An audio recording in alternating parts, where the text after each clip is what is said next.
Vamos aqui começar esse vídeo trazendo umas pequenas reflexões para nós, mas antes, quem vos saúda é o Presbítero Paulo, sejam todos bem-vindos aqui no meu canal. Estou aqui no horário de trabalho, né? Estou trabalhando, mas no horário de descanso, no horário de almoço, e resolvi aqui gravar nesse cenário lindo aqui, a qual tem bastante pássaros, tem árvores aqui atrás de mim, né? Coisa linda. Olha que paisagem maravilhosa no nosso canal. Tá bom? Se você não é inscrito no canal, se inscreva no canal, ative o sininho de notificações, deixe o seu comentário quando você assistir todo o vídeo, porque esse vídeo aqui vai ser uma reflexão, mas também um desabafo para todos os teólogos, tá bom? Quero começar porque ontem eu tive participando de um grupo no WhatsApp e um dos integrantes do grupo, irmão nosso em Cristo, ele mencionou a respeito que o pregador, para ele ser um bom pregador, ele tem que ter uma grande biblioteca e também ele tem que saber das línguas semíticas, das línguas originais da Bíblia, entre aspas falando, tá bom? Dentro disso veio uma reflexão no meu coração, a qual a gente tem visto, e o tema desse vídeo aí vai ser exatamente sobre isso, né?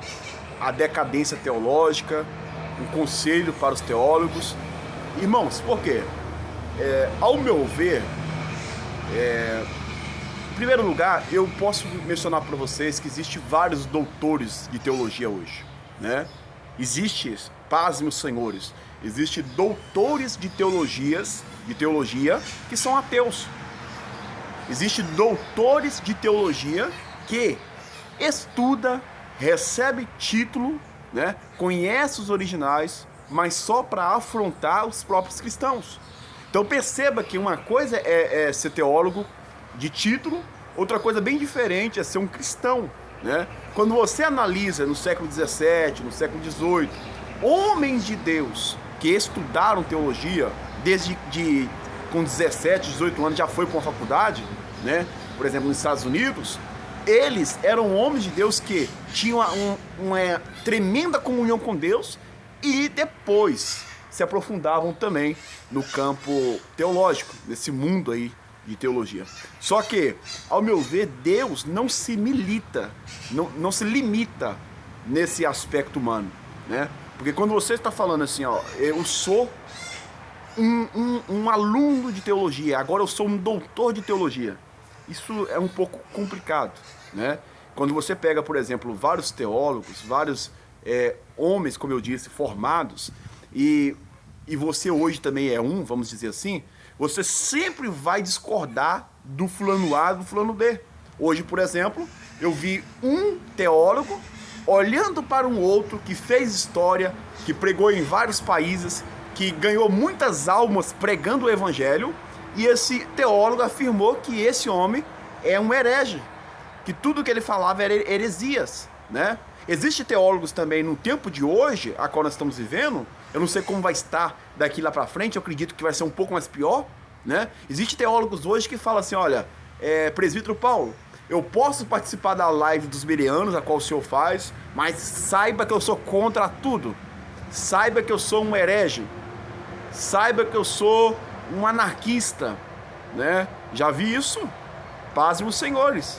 Então, para responder aquilo que o irmão disse no começo, ontem, de questão de, para ser um bom teólogo, para ser um bom pregador, tem que ter uma vasta biblioteca e tem que ter também saber das línguas semíticas. Irmãos, eu vou falar para vocês, pode ser necessário no processo de ensino, no processo de grau de informação intelectual, né? Mas a priori, ao meu ver, para você ser um bom pregador, uma pessoa que tem êxito, tem que ter comunhão com Deus, tem que ter a sabedoria da parte de Deus. Porque se você falar igual hoje em dia a gente vê, infelizmente, teólogos que conhecem muito, né? Que só para introduzir a pregação já começa falando 20 minutos só da sua formação, outros 20 minutos usando uma mensagem de 40 minutos, usando palavras difíceis, né, das línguas semíticas, é como se fosse um judeu, né, e complica um pouco.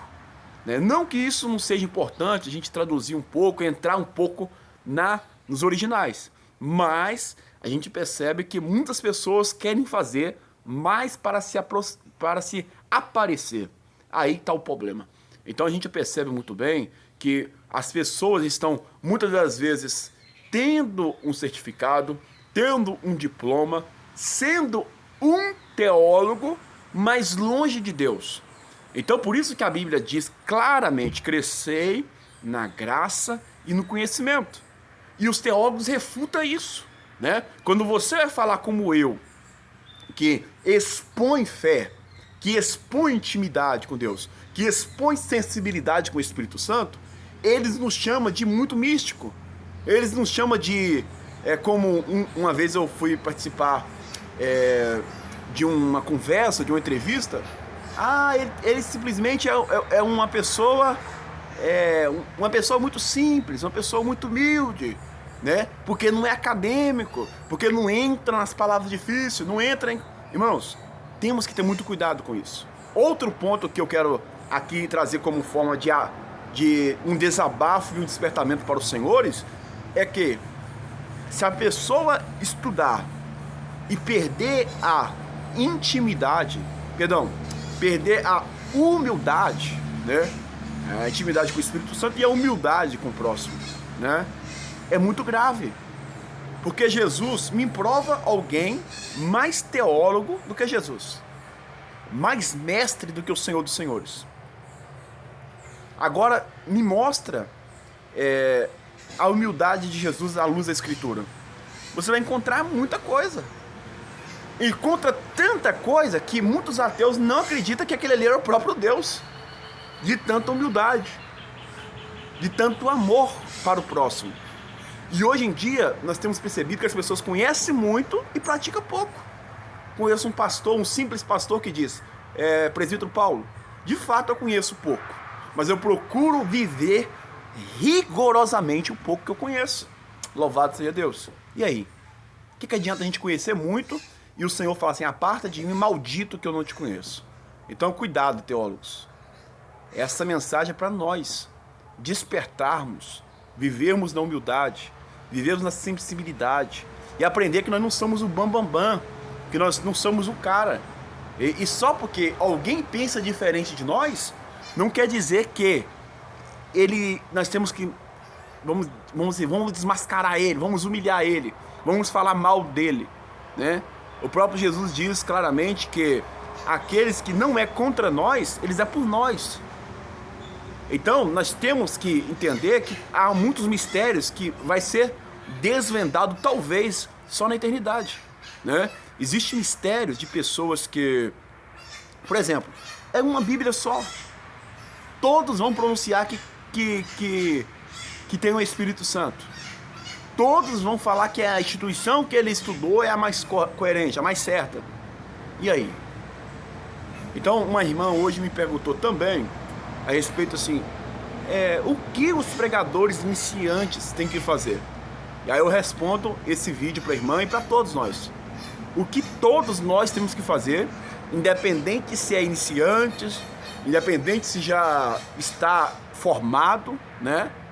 E não só formado, eu abro um parênteses antes de responder a pergunta da irmã, não só formado no sentido de... Conheço um cidadão que falou assim: olha, eu estudei teologia, hoje eu sou formado em teologia só para me entrar no sistema e rebater o sistema. Só para me conversar fiado nos grupos. Esse cidadão falou dessa forma. E aí? Viu como que é as coisas?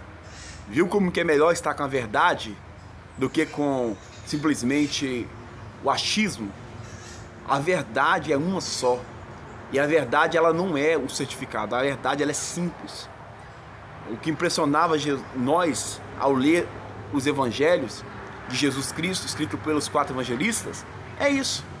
Que mesmo Jesus sendo onisciente, onipresente e onipotente, mesmo sendo o Senhor dos Senhores e com 12 anos ensinando doutores, ele consegue trazer uma mensagem simples, aleluia, para pessoas simples. E aí? Porque tem pessoas que infelizmente estão esquecendo que a igreja, ela tem várias categorias. Tem pessoas que estão entrando na igreja pela primeira vez. Um cachaceiro, uma prostituta.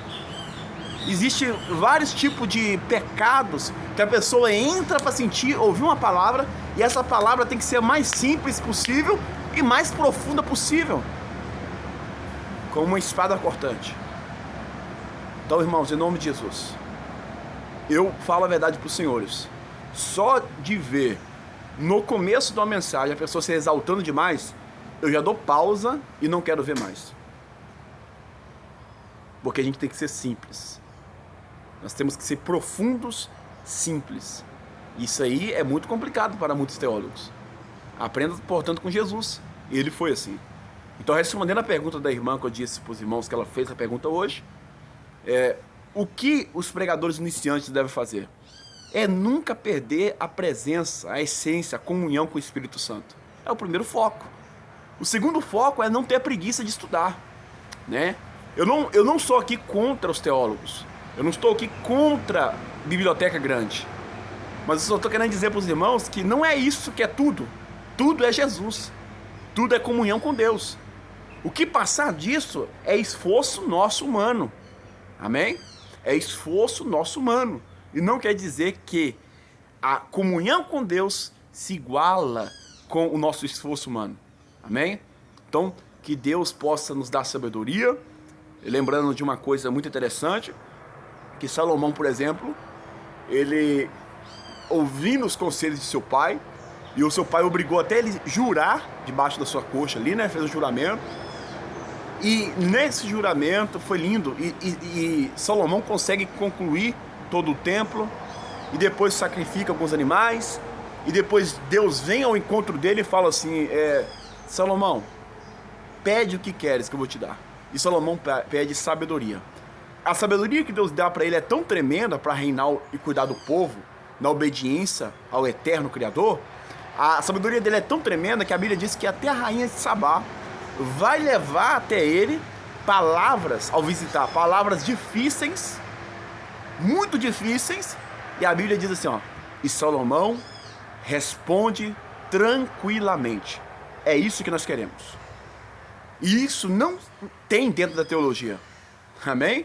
Não tem dentro da teologia. O que tem dentro da teologia é um conhecimento humano, mas a revelação vem da parte de Deus.